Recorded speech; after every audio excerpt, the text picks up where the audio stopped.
So first it was Colombo, then Dhaka last year, and now in Kathmandu. Is there a pattern to these protests, or are these spontaneous protests led by young people who have a series of grievances, whether it is unemployment, corruption, price rise, so on and so forth? Let's try and go across to a Congress Member of Parliament, Mr. Manish Tiwari, who has spoken about this issue. In fact, you tweeted earlier today, Mr. Tiwari, that you find it naive to think that it's a coincidence that what happened in Dhaka last year and what's happened now in Kathmandu are coincidental, and it's just a spontaneous protest, this Gen Z Nepo protest that was being undertaken by the Nepalese young people.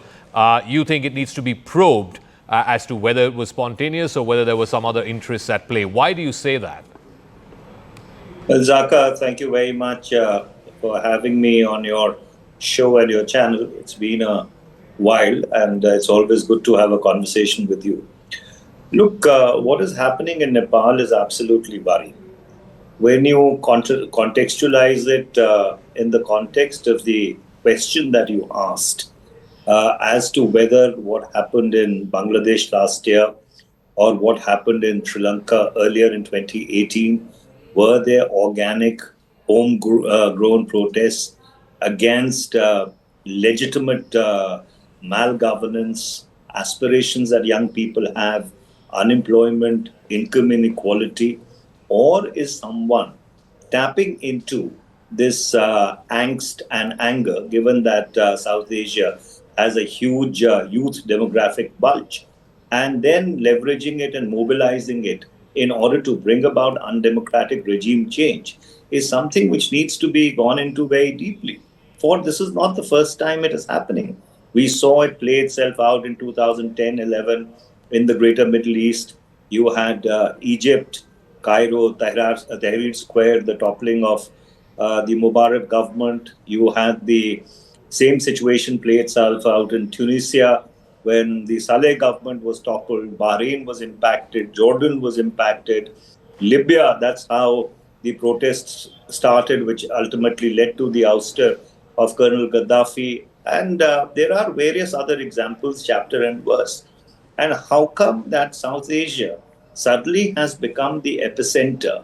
Because this weaponization of social media and its use in order to channelize and tap discontent in a particular manner, which is then targeted at bringing about regime change. Sheikh Hasina had to flee in the most ungraceful circumstances. Prime Minister Oli had to step down. A former Prime Minister's wife was burnt to death. You had finance ministers and other ministers being chased and stripped in the streets of Kathmandu. It's something which should worry us, since we are the preeminent power in this region. No, the two follow-up questions to that. One, if you feel that it needs to be probed, it needs to be investigated as to whether this is spontaneous or whether there is some vested interests at play. The issue is every time India thinks of that in its neighborhood or wherever else, and particularly so in its neighborhood, there leads to some kind of local resentment against India, displaying big brother attitude, so on and so forth. All of these populations, the students in Kathmandu, the students in Dhaka, the young people in Sri Lanka, would all have us believe that this is spontaneous. And the more Indian diplomats or Indian media speculates on whether there is something more to it that meets the eye, it only fuels more anti-India sentiment there. So how do you see that difficulty, that balancing act, as it were? Well, that's a brilliant question. And yes, it's a paradox, because obviously every country guards its sovereignty very, very closely. However, if you were to accept it on face value, then the obvious question would be Sri Lanka, Bangladesh, Nepal, who is going to be next?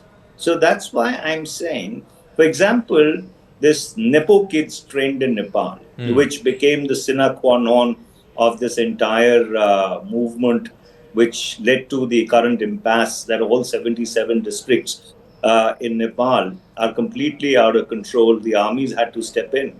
Now, was this an organic, homegrown trend against some rich, brash kids actually posting some very obscene and ostentatious pictures which flash wealth, when a bulk of the Nepalese young people have to go out of the country in order to find employment? Or was someone actually using this in a very calibrated and clinical manner in order to create instability? Because there are forces which benefit out of instability in nations. And for India to become absolutely placid and languid and quiet and say, well, this is a matter of state sovereignty, we will accept whatever is happening in our neighborhood, I'm afraid it doesn't work like that, because ultimately what happens in Sri Lanka, Nepal, or Bangladesh, or Bhutan, or for that matter, even Pakistan, has implications on India. So, one of the things that you said is what next or who next? And I want to take that thread forward because there's been some chatter on social media. Some politicians have been talking about, oh, India could become next. Some others have been saying that India is too big, the populations are too diverse, and therefore something like this will not happen in India. Why do you fear that India may not be immune to something like this? Well, for one, do not believe that there can be a violent and orchestrated regime change in India. For the simple reason that our democracy, now going back to 1947, is very broad based and has very deep roots. Having said that, India has also faced its own series of protests and agitations, which have been quite violent, to put it very mildly, and which have also led to the redrawing of India's internal map. You have had all the linguistic agitations in the 1950s. Then you had the language agitations of the 1960s. Then you had the Jayaprakash Narayan movement and the Navnirman movement in the 70s. Then, of course, you had the movement against the Mandal Commission recommendations in the 90s, all fairly violent and widespread movements. In fact, after economic liberalization, things seem to have quietened down. But for India to think that it is an oasis of tranquility, which is immune Okay. from any disturbances, would again be very naive, because across South Asia, the same conditions of crony capitalism, income inequality, unemployment, a gap between aspirations of the young people and what is achievable, the demographic bulge that South Asia as a whole has. India has a median age of 28.1 years. So we are squarely in the Gen Z bracket, so as to say. I think these are very serious challenges, and our strategic establishment, our political establishment, would be absolutely obtuse, for the lack of a better word, if it takes its eye off the ball. One final word. I guess, if you were to connect the dots between what happened in Sri Lanka, what happened in Bangladesh, what's now happening in Nepal, I think the most obvious question to ask is, if it is indeed, some larger conspiracy, who benefits? Or is it that South Asia, much like other regions in the world, is getting caught in the crosshairs in this great power competition between America on the one side and a rising China on the other side? Well, I am not a great conspiracy theorist, so therefore, I do not believe that this is. It raises questions, and the world is going through perhaps its most turbulent period after the end of the Second World War. You have four concurrent conflicts playing itself out Yeah. concurrently. President Trump is trying to redefine the international commercial and trade architecture. You have Russia, Ukraine, you have Israel, Hamas by extension, all the other proxies which operate in that region. You have the rise of China, not too peaceful, going back to 2012. So, yes, all these factors which have an intrinsic impact of instability on the world are all there playing themselves out.